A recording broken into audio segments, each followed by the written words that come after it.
અમદાવાદના પોસ્ટ ગણાતા પાલડી વિસ્તારમાં અમદાવાદ મ્યુનિસિપલ કોર્પોરેશન દ્વારા ગેરકાયદેસર બાંધકામો સામે મોટી કાર્યવાહી હાથ ધરવામાં આવી. નમસ્કાર મિત્રો, હું વિપુલ પટેલ, શિક્ષાપત્રી સંદેશ ન્યૂઝ સત્યની સાથે એક નજર આજના મુખ્ય સમાચાર પર. અમદાવાદના પોસ્ટ ગણાતા પાલડી વિસ્તારમાં અમદાવાદ મ્યુનિસિપલ કોર્પોરેશન દ્વારા ગેરકાયદેસર બાંધકામ સામે મોટી કાર્યવાહી હાથ ધરવામાં આવી છે. જેમાં પાલડીના કોચરબા આશ્રમ પાછળ આવેલી નૂતન સર્વોદય સોસાયટીમાં મુસ્તફા માણેકચંદના બંગલામાં થયેલા ગેરકાયદેસર બાંધકામને તોડી પાડવાની કામગીરી આજે શરૂ કરવામાં આવી હતી.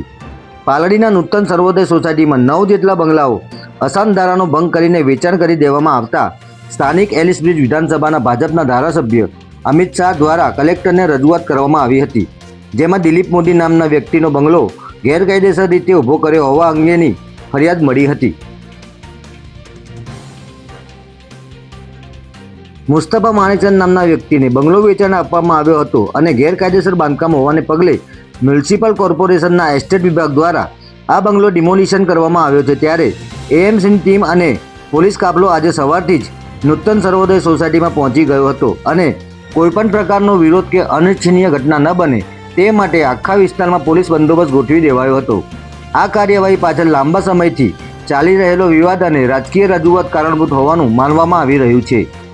જય હિન્દ, જય ભારત.